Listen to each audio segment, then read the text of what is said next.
You know the sound, that bright, satisfying, three-note chime of a correct answer. You also know the other feeling, that cold spike of anxiety in your chest when a 7 p.m. notification lands. Your 542-day streak is in jeopardy. For years, this was the bargain we struck with the Green Owl. It was our persistent, slightly unhinged, but ultimately beloved language tutor. It was the internet's most successful educational app, a symbol of accessible, fun learning. And now, that relationship is broken. The trust has evaporated.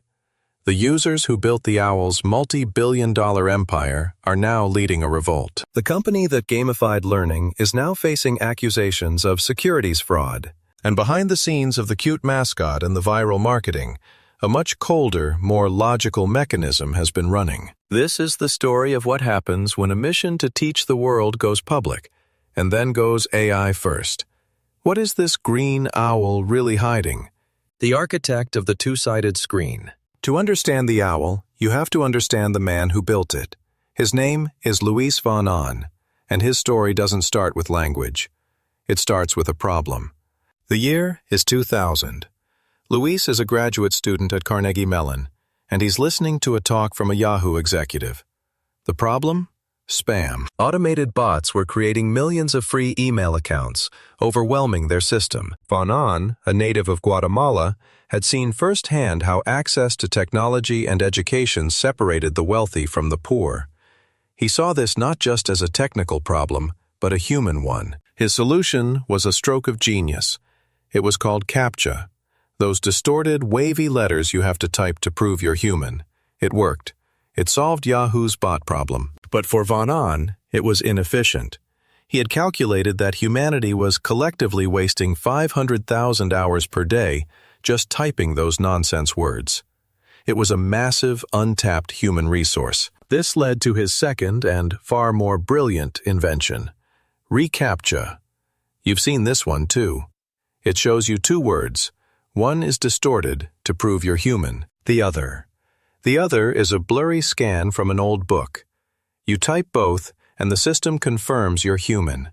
But in that moment, you have also just transcribed one word that a computer couldn't read. Without knowing it, you are helping to digitize the entire archive of the New York Times. This is the central philosophy of Luis von Ahn. He calls it two-sided human computation. Get millions of people to do a task they want to do, and in the background, get them to perform valuable work for free. It's a beautiful, elegant, and deeply cold system. He sold reCAPTCHA to Google in 2009, but he was already thinking about his next, far larger project. He returned to his childhood passion. Growing up wealthy in Guatemala, he saw that learning English was not a hobby. It was the single greatest driver of economic mobility. But quality education was prohibitively expensive. This was the problem he wanted to solve. And with his graduate student, Severin Hacker, he realized he could apply the reCAPTCHA model. What if he could teach people a language, and at the same time, get them to translate the internet? That was the initial pitch for Duolingo. It was a perfect, two-sided machine. Users get a free, high-quality language education. In return, they practice by translating real-world documents, which Duolingo could then sell. It was a noble mission, wrapped around a brilliant business model. But that translation model, it never really worked. The money wasn't there. The real product, the real genius, was something else entirely. The perfect machine. The Duolingo that we know today is not a language curriculum. It is a habit-forming engine. It is perhaps the most perfectly engineered behavioral mechanism on the App Store. The original mission to translate the web was quietly replaced by a mission to maximize retention. The genius of Duolingo is that it understands human psychology far better than it understands French grammar.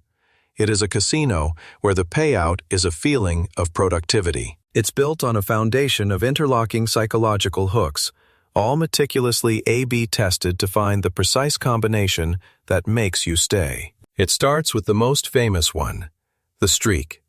This isn't a reward. It's a liability. It's a direct application of loss aversion, the psychological principle that the pain of losing something is twice as powerful as the pleasure of gaining it. Keeping your 30-day streak doesn't feel like a victory. It feels like avoiding a failure. The anxiety is the feature. Data showed that introducing the streak freeze, a virtual item you can buy with in-app currency, reduced user churn by over 21%. They weren't selling a tool.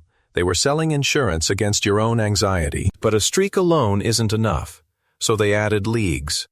Now, you aren't just competing against yourself. You're on a public leaderboard. You are competing against Sarah Kay and Juan M. 2005 for a spot in the Diamond League. This introduces social pressure and comparison, a powerful motivator that drives, by some estimates, over 40% of all user engagement. Then, you have the ecosystem of rewards, the XP points, the badges, the gems, a virtual currency that creates an internal economy. Every single action is measured, rewarded, and optimized. The company famously A/B tests everything, from the shade of green on a button to the sound that chime makes when you get an answer right. They are searching for the perfect, frictionless loop. A trigger, the notification, an action, the lesson, and a variable reward, the points and praise. It is a slot machine for self-improvement. And it worked.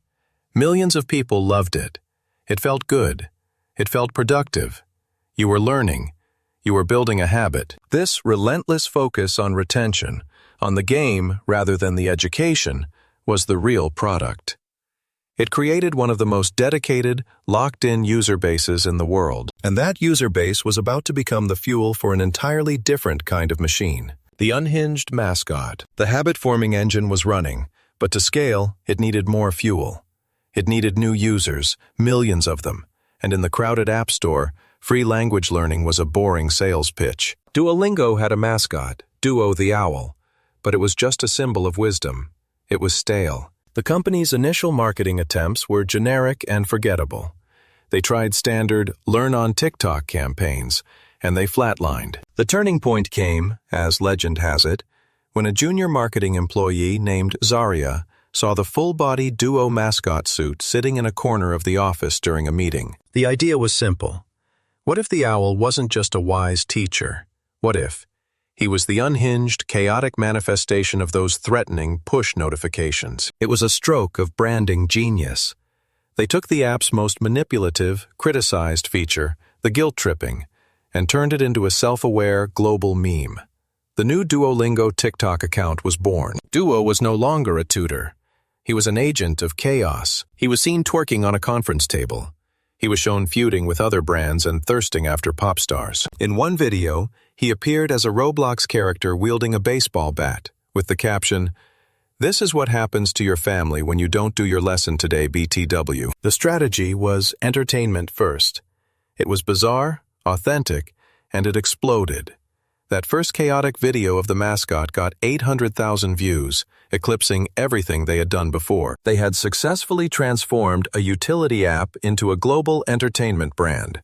People followed the Duolingo account not because they wanted to learn Spanish, but because they wanted to see what the chaotic owl would do next. This massive, viral, and essentially free marketing campaign drove unprecedented growth. It was the final piece of the puzzle. In 2021, Duolingo went public on the NASDAQ. It was a spectacular success. The company that gave away its product for free was valued at billions of dollars. The machine was perfect. It had a core product that psychologically locked in users and a marketing arm that drew in millions more for free. It was unstoppable. But then, it had to answer to Wall Street. The turning point. A publicly traded company serves one master: infinite quarterly growth. The pressure to increase revenue and cut costs is relentless. And Duolingo's perfect machine had one very expensive, very human bottleneck: the content. The actual language courses, the funny sentences, the cultural nuances, the expert-designed curricula. These were all created by hundreds of human contractors, linguists, translators, and curriculum experts who were paid for their time and expertise. In the cold logic of a quarterly earnings report, these people were a cost center. They were a bottleneck to scaling faster. In 2023, while still riding high, the company began integrating AI features. It launched Duolingo Max, a premium tier powered by OpenAI's GPT-4. It offered AI-powered features like Explain My Answer and AI-driven conversations. It was framed as a bold, innovative leap forward. The CEO, Luis von Ahn, declared that AI would one day recreate the experience of a human tutor and scale it to the world. Then, in early 2024, the other shoe dropped. The company quietly laid off about 10% of its contractor workforce. These were the very humans who built the app's soul. Shortly after, an internal memo from von Ahn clarified the new vision. Duolingo was officially going AI first. The memo was chillingly clear. The company would gradually stop using contractors to do work that AI can handle. It went further. Use of AI would now be included in performance reviews for full-time employees. The message wasn't that AI would help the humans. The message was that AI would replace the humans. To Wall Street, this was fantastic news. It was a clear-cut path to higher profit margins. But to the users who loved the app, it was a profound betrayal. The Great Deletion. The community that had been so meticulously cultivated, the users who evangelized the brand and cherished their streaks, felt the change almost immediately. The product felt different. It felt worse. The backlash was not a quiet trickle. It was a flood. Reddit forums and X feeds filled with complaints. Users weren't just angry about the layoffs. They were angry that the app they paid for was breaking. They reported a significant decline in quality, even in the most popular, well-established courses like French and German. The new AI-generated content was abysmal. It was soulless and robotic. It was making astoundingly obvious mistakes in pronunciation. The subtle, human touch was gone. The witty, strange sentences that had become a hallmark of the brand were replaced by sterile, repetitive drills. The AI, it turned out, was very good at grammar, but it had no understanding of culture. It didn't know the subtle difference between tú and usted in Spanish, the very human nuance that real learning depends on. The brand that had been built on authenticity was now perceived as a fake. And in the midst of this user fury, Duolingo's marketing team made a baffling, desperate move. They deleted everything. The entire legendary TikTok account, with its millions of followers and billions of views, was wiped clean. The Instagram account was scrubbed. For days, the accounts were blank, replaced only with cryptic, bizarre videos. One was a crash-out video, a stuttering Max Headroom-style clip of the mascot glitching out. What was once a clever, chaotic marketing stunt now just looked like a public meltdown. The unhinged owl had finally, truly, lost its mind. The hidden truth. The user backlash was a disaster, but it wasn't the real story. Behind this public-facing meltdown, something far more serious was unfolding. And it suggests the AI-first pivot wasn't a bold vision for the future at all. It was a desperate cover-up. In August of 2025, the law firm Pomerantz LLP announced it was officially investigating Duolingo. The accusation? Securities fraud. These are not words thrown around lightly. The investigation centers on a crucial question. Did Duolingo and its officers mislead investors? According to the claim, the company's explosive user growth was already stalling, and management knew it. Here is the timeline. On July 28, 2025, analysts at JMP Securities downgraded their price target for Duolingo. They cited third-party data suggesting that daily active user growth, the company's most important metric, had decelerated significantly. It had dropped from a high of 51% year-over-year in the first quarter to just 39% in the second. This was a terrifying sign that the app was hitting a growth ceiling. On this news, the stock price plummeted, wiping out huge amounts of value. Now, look at the company's public statements during that same period. The CEO was telling investors that Q1 was an outstanding start to the year and that engagement remained strong. The allegation is that Duolingo was hiding the slowdown. The AI-first strategy, seen through this lens, looks completely different. It wasn't an innovation. It was a panicked, cost-cutting maneuver. If user growth was slowing, the only way to keep profits high and satisfy Wall Street was to aggressively slash the company's biggest expense, its human workforce. The layoffs, the degradation of quality, the user revolt. It was all collateral damage in a race to protect the stock price. The company was willing to sacrifice its product to save its profit margin. The moral of the algorithm. The story of Duolingo is the perfect parable for the modern internet. It begins with a noble, human-centric mission, to provide free education for the world. To achieve this, it borrows a brilliant, cold-blooded mechanism from a different project.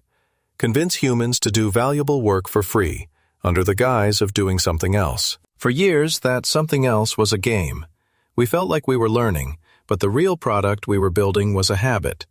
A perfectly retained audience that could be monetized for billions. We weren't just users, we were the resource. The AI-first shift wasn't a change in strategy.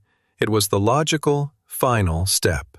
It was the moment the machine no longer needed its human parts. The company that got us to digitize books for free decided it no longer needed to pay humans to write its own. In the end, what did the green owl really teach us? Maybe a few words of Japanese, maybe a few verb conjugations, or maybe it taught us a much harder lesson about the nature of a system. A lesson that any mission, no matter how noble, will eventually be consumed by the cold, logical, and relentless demands of an algorithm designed for infinite growth. So, what did you really learn from Duolingo, and what are you willing to trade for that feeling of progress? Drop your thoughts below.